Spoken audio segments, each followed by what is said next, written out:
السلام علیکم ورحمۃ اللہ وبرکاتہ۔ میرا نام ہے محمد وقاص اکرم اور آپ دیکھ رہے ہیں اسلامک الرٹس۔ دوستو، آج کی ویڈیو سٹارٹ کرنے سے پہلے آپ سے گزارش ہے کہ ہمارے چینل کو سبسکرائب کر دیں اور بیل آئیکن کو ضرور پریس کریں تاکہ آنے والی ہر نئی ویڈیو کا آپ کو پتہ چل سکے۔ دوستو، آج کی اس ویڈیو میں آپ کو غزوہ احزاب، جس کو غزوہ خندق بھی کہا جاتا ہے، اس کے بارے میں بتانے جا رہا ہوں۔ غزوہ احزاب کو تاریخ اسلام میں بڑی اہمیت حاصل ہے۔ اس جنگ کی اہمیت کے پیش نظر اس کا ذکر قرآن مجید میں بھی آیا ہے۔ قرآن مجید میں غزوہ احزاب کے واقعات بڑی تفصیل سے بیان ہوئے ہیں۔ احزاب جمع ہے حزب کی۔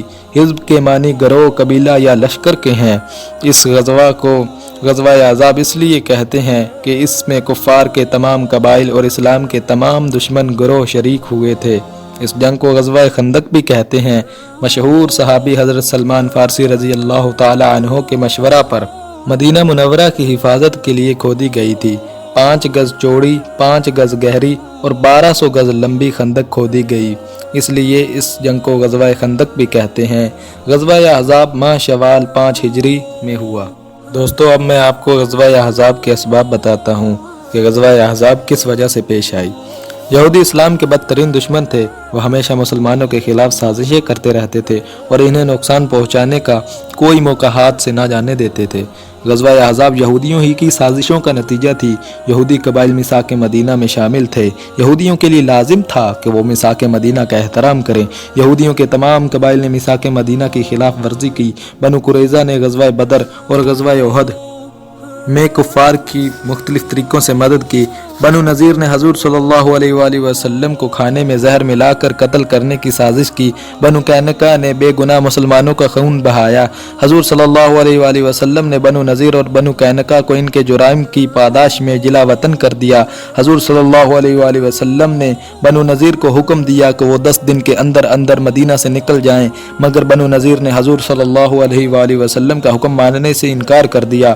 حضور صلی اللہ علیہ وآلہ وسلم نے ان کا محاصرہ کر لیا۔ آخرکار انہوں نے ہتھیار ڈال دیے اور مدینہ سے چلے گئے۔ مدینہ سے جلا وطن ہونے والے یہودی قبائل خیبر میں جا کر آباد ہو گئے۔ اس طرح خیبر اسلام میں دشمن طاقتوں کا بہت بڑا مرکز بن گیا۔ یہودیوں کے سینے میں انتقام کی آگ بھڑک رہی تھی۔ وہ مسلمانوں سے انتقام لینا چاہتے تھے۔ اس مذموم مقصد کے لیے انہوں نے مسلمانوں کے خلاف ہر طرف سازشوں کے جال بچھا دیے۔ یہودیوں کا ایک وفد مکہ پہنچا اور کفار مکہ کو مسلمانوں کے خلاف جنگ لڑنے پر ابھارا اور انہیں اپنی مدد کا یقین دلایا۔ کفار مکہ اور یہودی اسلام کا نام و نشان مٹانا چاہتے تھے۔ ابو سفیان اور یہودی وفد نے بیت اللہ شریف میں جا کر قسم کھائی کہ وہ اسلام کو مٹا دیں گے اور مل کر ان کا مقابلہ کریں گے۔ دوستو، اب میں آپ کو غزوہ احزاب کے واقعات کے بارے میں بتاتا ہوں۔ دشمنان اسلام کا لشکر 12,000 جنگجوؤں پر مشتمل تھا۔ دشمنان اسلام کے لشکر جرار میں قریش، یہودی، عرب قبائل شامل تھے۔ دشمن کی تمام فوجوں کا سپہ سالار ابو سفیان بن حرب تھا۔ ابو سفیان ایک تجربہ کار سپہ سالار تھا۔ دشمنان اسلام کے لشکر کے پاس سامان حرب کی فراوانی تھی۔ دشمنان اسلام کا لشکر جرار طاقت کے نشے میں مست مسلمانوں کو صفائے ہستی سے مٹانے کے ارادے سے ابو سفیان کی قیادت میں مدینہ کی طرف روانہ ہوا۔ رسول اکرم صلی اللہ علیہ وسلم کو جب دشمنان اسلام کی جنگی تیاریوں کا علم ہوا تو آپ صلی اللہ علیہ وآلہ وسلم نے صحابہ کرام سے مشورہ کیا۔ مشہور صحابی حضرت سلمان فارسی رضی اللہ تعالی عنہ نے مدینہ کی دفاع کے لیے خندق کھودنے کا مشورہ دیا۔ حضور صلی اللہ علیہ وآلہ وسلم نے سلمان فارسی رضی اللہ تعالی عنہ کے مشورہ کو پسند فرمایا اور خندق کی کھدائی کا حکم دیا۔ مدینہ منورہ کے مشرق اور مغرب کی طرف پتھریلا علاقہ اور سخت چٹانیں تھیں۔ جنوب کی طرف گھنے باغات تھے۔ شمال کی طرف سے مدینہ کھلا اور غیر محفوظ تھا۔ سلمان فارسی رضی اللہ تعالی عنہ کے مشورہ کے مطابق حضور صلی اللہ علیہ وآلہ وسلم نے شمال کی جانب خندق کھودنے کا حکم دیا۔ خندق کی کھدائی میں تمام صحابہ نے بڑھ چڑھ کر حصہ لیا۔ دن رات کی محنت سے دشمنان اسلام کے لشکر کی آمد سے پہلے خندق کی کھدائی مکمل ہو گئی۔ یہ خندق 5 گز چوڑی، 5 گز گہری اور 1200 گز لمبی تھی۔ یہ خندق قریباً 6 دن میں تیار ہوئی۔ مسلمان خندق کے اندر محفوظ ہو کر بیٹھ گئے۔ دشمن کا لشکر جب مدینہ پر حملہ آور ہونے کے لیے پہنچا، اب تو اپنے سامنے خندق دیکھ کر حیران ہو گیا اور مجبوراً خندق کی دوسری طرف اپنے ڈیرے جما لیے۔ عورتوں کو شہر کے محفوظ قلعوں میں بھیج دیا گیا۔ حضور صلی اللہ علیہ وسلم کو یہودی قبیلے بنو قریظہ کی عہد شکنی کا خطرہ تھا، اس لیے آپ صلی اللہ علیہ وآلہ وسلم نے ان کے حملہ کے پیش نظر حضرت سلمہ رضی اللہ تعالی عنہ کو 200 مجاہدوں کے ساتھ متعین کیا۔ حضرت سلمہ رضی اللہ تعالی عنہا کو متعین کرنے کا مقصد بنو قریظہ کے حملے کو روکنا اور عورتوں کی حفاظت کرنا تھا۔ یہودی قبیلہ بنو قریظہ عہد شکنی کا عادی تھا۔ یہ قبیلہ کئی بار عہد شکنی کر چکا تھا۔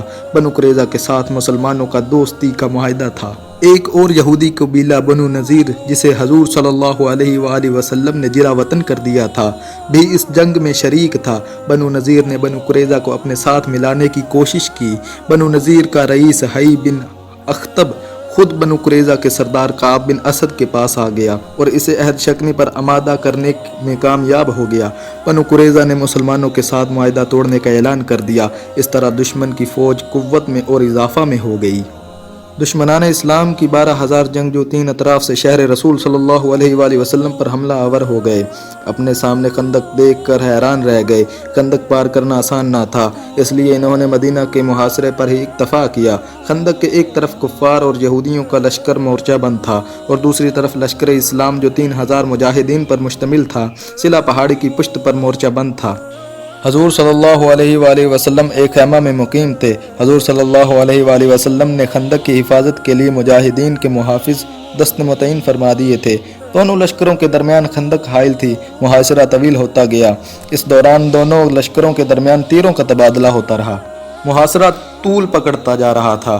ایک دن قریش کے چند نامور جنگجوؤں نے نسبتاً تنگ جگہ سے خندق عبور کرنے کی کوشش کی۔ عرب کا مشہور پہلوان اور نامور شاہ سوار عمر بن عبدود اپنے چند ساتھیوں کے ساتھ خندق پار کرنے میں کامیاب ہو گیا۔ عمر بن عبدود کو اپنی طاقت اور بہادری کا بڑا گھمنڈ تھا۔ اس نے مسلمانوں کو مبارزت کے لیے للکارا۔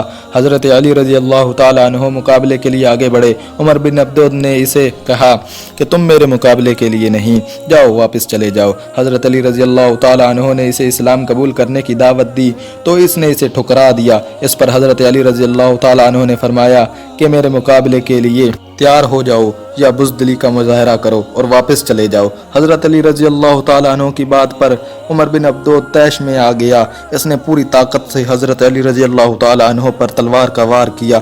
حضرت علی رضی اللہ تعالیٰ عنہ اپنے آپ کو تلوار کے وار سے بچانے میں کامیاب ہو گئے۔ حضرت علی رضی اللہ تعالیٰ عنہ نے جوابی وار کیا اور اسے واصل جہنم کر دیا۔ عمر بن عبدود کا ایک ساتھی نوفل گھبراہٹ میں خندق میں گر گیا۔ حضرت علی رضی اللہ تعالیٰ عنہ نے نوفل کو بھی قتل کر دیا۔ اس کے بعد کسی کو خندق عبور کرنے کی جرت نہ ہوئی۔ کفار، یہودی اور عرب قبائل مسلمانوں کا محاصرہ کیے ہوئے تھے اور مسلمانوں کو سخت ترین مشکلات کا سامنا تھا۔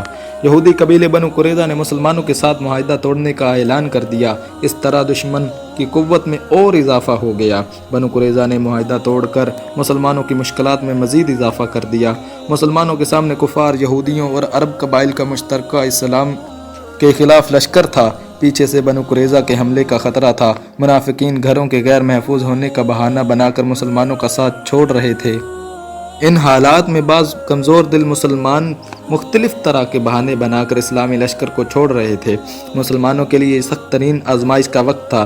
قرآن کریم نے اس سخت ترین آزمائش کی گھڑی کو یوں کھینچا ہے: جب وہ تمہارے اور اوپر نیچے کی طرف سے تم پر چڑھ آئے تھے اور جب آنکھیں پھر گئیں اور دل مارے دہشت گلوں تک پہنچ گئے اور تم خدا کی نسبت طرح طرح کے گمان کرنے لگے، وہاں مومن آزمائے گئے اور سخت طور پر ہلا دیے گئے۔ سچے مومنوں کو اللہ پر مکمل بھروسہ تھا۔ وہ کسی بھی صورت رسول اکرم صلی اللہ علیہ وآلہ وسلم کا ساتھ چھوڑنے کو تیار نہ تھے۔ انہوں نے سخت ترین حالات میں بھی صبر و استقامت کا دامن ہاتھ سے نہ چھوڑا۔ مسلمان عورتیں جس قلعہ میں مقیم تھیں وہ یہودیوں کے ایک قبیلے بنو قریظہ کے ساتھ ملا ہوا تھا۔ یہودیوں نے جب دیکھا کہ تمام مسلمان مجاہدین حضور اکرم صلی اللہ علیہ وآلہ وسلم کے ساتھ ہیں تو انہوں نے عورتوں کے قلعہ پر حملہ کرنے کا ناپاک منصوبہ بنایا۔ ایک یہودی حملہ کرنے کے ارادے سے قلعے کے دروازے تک پہنچ گیا۔ حضرت صفیہ رضی اللہ تعالی عنہا نے اسے دیکھ لیا۔ حضرت صفیہ رضی اللہ تعالی عنہا نے خیمے کی چوب نکال کر اس کے سر پر اس زور سے ماری کہ وہ وہیں ڈھیر ہو گیا۔ حضرت صفیہ رضی اللہ تعالی عنہا نے یہودی کا سر کاٹ کر نیچے پھینک دیا تاکہ یہودی کٹا ہوا سر دیکھ کر سمجھ جائیں کہ قلعے کے اندر بھی فوج موجود ہے۔ یہودی کٹا ہوا سر دیکھ کر سمجھے کہ قلعے کے اندر مسلمان مجاہدین موجود ہیں، اس لیے انہوں نے عورتوں کے قلعے پر حملہ کرنے کی جرات نہ کی۔ اس طرح عظیم مجاہدہ حضرت صفیہ رضی اللہ تعالی عنہا نے اپنی بہادری سے یہودیوں کو ناپاک منصوبہ خاک میں ملا دیا۔ مسلمانوں کو سخت ترین حالات اور شدید ترین مشکلات کا سامنا تھا۔ ان حالات میں اللہ تعالیٰ نے بنی غطفان کے ایک شخص نعیم بن مسعود کے ذریعے مسلمانوں کی مدد فرمائی۔ نعیم بن مسعود اسلام قبول کر چکا تھا، مگر ابھی تک اس نے یہ ظاہر نہ کیا تھا کہ وہ مسلمان ہو چکا ہے۔ نعیم بن مسعود بارگاہ رسالت میں حاضر ہوا اور عرض کیا، یا رسول اللہ صلی اللہ علیہ وآلہ وسلم، میں اسلام قبول کر چکا ہوں، مگر میں نے ابھی تک یہ اسلام قبول کرنے کا اعلان نہیں کیا ہے۔ اگر آپ مجھے اجازت دیں تو میں بنو قریظہ، بنی غطفان اور قریش کے درمیان بد اعتمادی اور بدگمانی پیدا کر کے ان کے درمیان قائم ہونے والا اتحاد ختم کرا دوں۔ حضور صلی اللہ علیہ وآلہ وسلم نے اسے اجازت دی۔ نعیم بن مسعود دانشمندی اور حکمت عملی سے کام لیتے ہوئے ایسی جنگی چال چلی کہ بنی غطفان، بنو قریظہ اور کفار میں بد اعتمادی اور بدگمانی پیدا ہو گئی۔ اس طرح ان میں پھوٹ پڑ گئی اور ان کا اتحاد ختم ہو گیا۔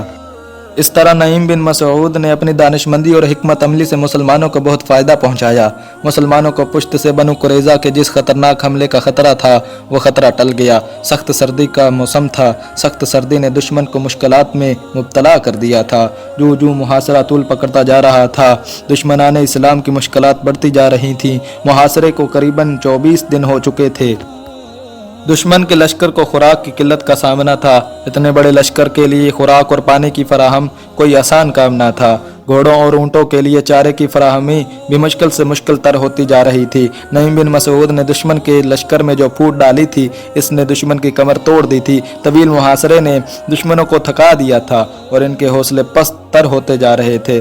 سچ تو یہ ہے کہ اب دشمن ہمت ہار چکے تھے۔ اللہ کے حکم سے ایسی آندھی آئی کہ دشمنوں کی رہی صحیح امیدیں بھی خاک میں مل گئیں۔ یہ آندھی مسلمانوں کی مدد کے لیے آئی تھی۔ آندھی نے دشمن کا ستیہ ناش کر دیا۔ خیموں کی تنابیں توڑ دیں، خیمے اڑ گئے، برتن الٹ گئے، گھوڑے اور اونٹ خوف زدہ ہو کر اپنے رسے توڑوا کر بھاگ نکلے۔ یہ آندھی رات کے وقت آئی تھی۔ صبح ہوئی تو دشمن کے پڑاؤ کی جگہ پر ٹوٹے پھوٹے برتنوں اور بکھرے ہوئے سامان کے سوا کچھ نہ تھا۔ اونٹ اور گھوڑے غائب ہو چکے تھے۔ آندھی کے ساتھ ہی اللہ تعالیٰ نے اپنے نیک بندوں اور محبوب صلی اللہ علیہ وآلہ وسلم کی مدد کے لیے ملائکہ کے لشکر اتارے۔ ملائکہ نے دشمنوں کے خیموں کی تنابیں توڑ دیں اور برتن الٹ دیے۔ ملائکہ نے دشمنوں کے جانوروں کو بھگا دیا۔ مختصر یہ کہ ملائکہ کی فوجوں نے دشمنوں کو تہس نہس کر دیا۔ قریش کا سب سے بڑا سردار اور لشکر کفار کا سب سے بڑا سپہ سالار ابو سفیان اونٹ پر سوار ہو کر بھاگ گیا۔ ابو سفیان کا بھاگنا ہی تھا کہ قریش، یہودیوں اور عرب قبائل کی فوجیں بھی بھاگ نکلیں۔ قرآن مجید میں اللہ تعالیٰ کی مدد کا یوں ذکر ہوا ہے، اے مومنو، خدا کی اس مہربانی کو یاد کرو جو اس نے تم پر اس وقت کی جب فوجیں تم پر حملہ کرنے کو آئیں تو ہم نے ان پر ہوا بھیجی اور ایسے لشکر نازل کیے جن کو تم نہیں دیکھ سکتے تھے، اور جو کام تم کرتے ہو خدا دیکھ رہا ہے۔ غزوہ احزاب در حقیقت مسلمانوں کی آزمائش تھی۔ مسلمان اس کڑی آزمائش میں پورے اترے۔